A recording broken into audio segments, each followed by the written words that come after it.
Hey guys, it's Pinky Girl, and today I'm going to be showing you how I made a doll bed for my doll Cupid. And this is how it came out. Ta-da!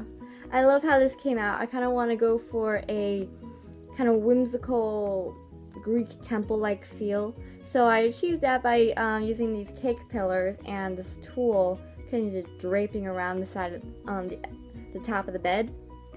And the footboard is inspired by her headpiece, and the headboard is inspired by her wings. And my favorite part about this bed is the blanket.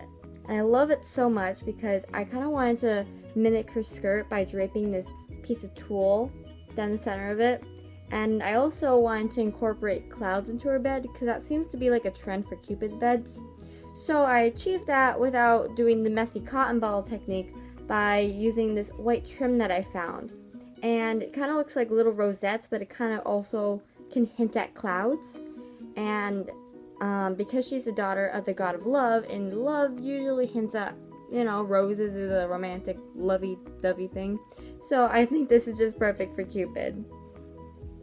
So yeah, that's the blanket. If you're new to my channel, please subscribe and give this video a big thumbs up and comment down below what you think of the bed. And also, I have an Instagram if you want to follow me there, which I will link to right here. And I'll also link to it down below, so if you want to go check that out. And also, any needed links that you'll need if you want to recreate or get inspiration from this bed will all be down below, except the link of how to do your homework with a robot. So let's get on to the video. Let's go. Okay, so starting off, I have this smooth foam block, which I've already hairsprayed to bind all the styrofoam particles together. For her mattress, I'll be taking this quilted material that I found at the craft store, which I've already hot glued to the top and down the sides a little bit. And I do this just to make my beds nice and comfy because I like my doll beds to be comfortable for the dolls. I'm weird, I know. For her bed sheets, I'll be taking this cream with gold arrow fabric, and I'll be hot gluing that to the styrofoam block. Okay, so now I have hot glued the fabric to the smooth foam block, and I find wrapping it like a present around the smooth foam block is the easiest way for me to attach the fabric. For the corners of her bed, I found these cake pillars in the cake section of the craft store. They're about 7 inches, and I'll be hot gluing them to the corners of her bed to kind of give it like a Greek temple-like feel. After all, she is a daughter of a Greek god. Okay, so now I've hot glued the columns to the 4 corners of the bed, and I also spray painted them a bronze color that I had lying around. Now I'll be taking this black lace trim, and I'll be hot gluing it to the very edge of the bed on the sides as sort of like a bed skirt for Cupid. Okay, so now I have hot glued the lace to the edge of the bed, and I think it gives it a nice finish, especially since I don't want to be seeing the folds of the fabric on either end of the bed, since I'll be attaching the headboard and footboard to the columns itself. Okay, for the tops of our columns, I'm going to be taking this tulle fabric that I'll be hot gluing down the center of one column, then twisting it around a bit, and then hot gluing it down the center of another column. And this is just to add to the effect of like a whimsical temple-like feeling for Cupid. Okay, so now I have hot glued the tulle down the center of the columns, and I did this all the way around to give a nice open canopy for Cupid. For her headboard, I'm going to be taking inspiration from her wings. So what I did is I drew and cut out a design on the paper, which I then traced and cut out onto paperboard. I'm going to be using these white feathers as well as this white trim over here. And I'm going to be using that to make a feathery design onto the paperboard. Okay, so now the headboard is all done. After I finished attaching the feathers, I give it a light dusting of the bronze spray paint as I used earlier. And what I did is I just lined the paperboard with the furry trim, and then I filled in the center with feathers. Okay, and this is the headboard attached to the columns in the back. For her footboard, I'm going to be taking this piece of paperboard that I cut out from tracing these 2 foam hearts that I had left over from Valentine's. So I'll be taking inspiration from her headpiece, and I'll be taking this pink yarn and wrapping it around the paperboard. And the yarn is called Crafter's Secret for $2.99 from Hobby Lobby. So what I decided to do was to first braid the yarn, and that took about 2 or so arm lengths for each of the 3 strands. And then I braided it and started wrapping it around. And this is how long the string is now. And I think it just about might make it all the way around. So yeah. And on the back, this is just a bag. It doesn't have to look perfect since it will be not seen so much. But I will fix a few areas later. Yeah, and then I'll be attaching it to these 2 columns later. Okay, so this is the heart with the yarn wrapped all around it.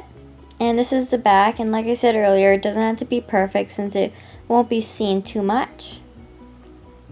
Okay, and now I'm going to start working on the arrow that will go through it.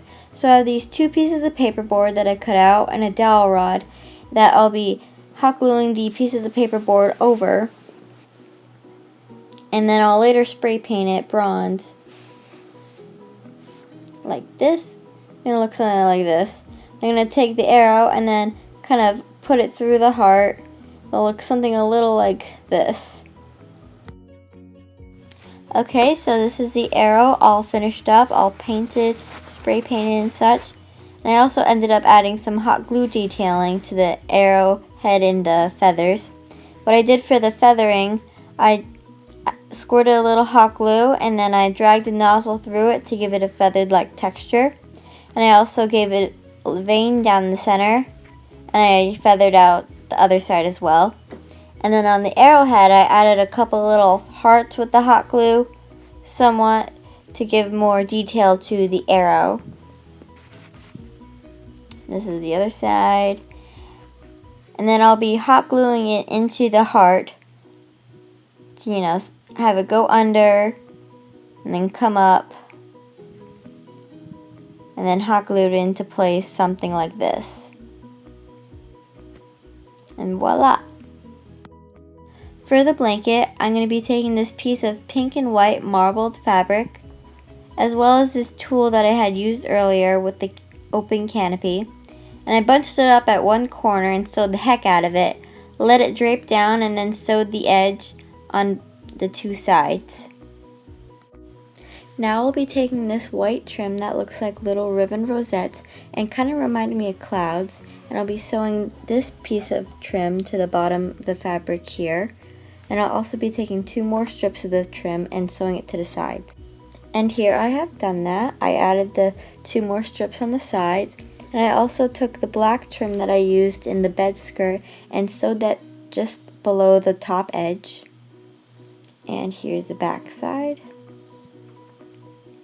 And I'll be taking this pink fabric that I found online and placing the 2 fabrics good side to good side and sewing along the 4 sides and then leaving a little opening on one side to flip it inside out. And here is a finished blanket as I've sewn it all up and flipped it inside out. I love how this came out. It looks super dreamy and super Cupid. Here's the back side. It's a little wrinkly, but I'm not too worried about that since it is the back side. And now I'm going to work on the pillow.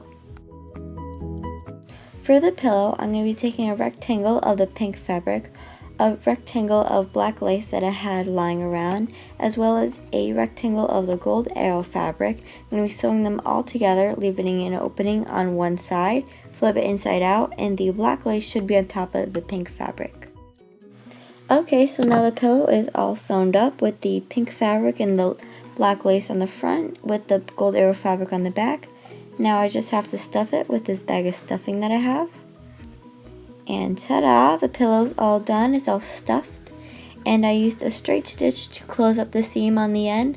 I thought a straight stitch this time would look a bit more neat than the overhand stitches I've used in the past, as you can see here. Okay, now time to assemble the bed. Here's Cupid's pillow. Let's lay Cupid down in her comfy new bed.